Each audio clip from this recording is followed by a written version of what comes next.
烧豆腐节，你像老弟这样做，肥而不腻，一锅米饭不够吃。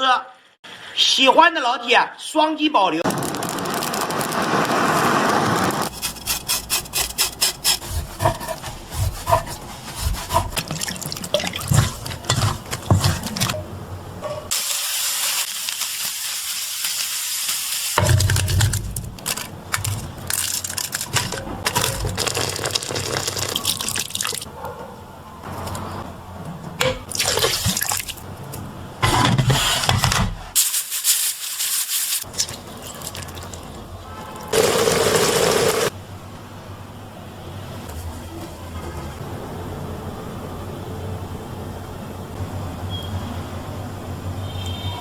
要说做锅包肉啊，还是东北人做的地道。我一个湖北人，半个老乡，做的也自然差不到哪儿去。首先呢，把大葱、胡萝卜切成丝，香菜杆切成段，里脊肉切成2个硬币厚的片，用水洗一下，然后泡10分钟。调个糖醋汁，2勺白糖，2勺白醋，一点点盐和一点点老抽，搅拌均匀。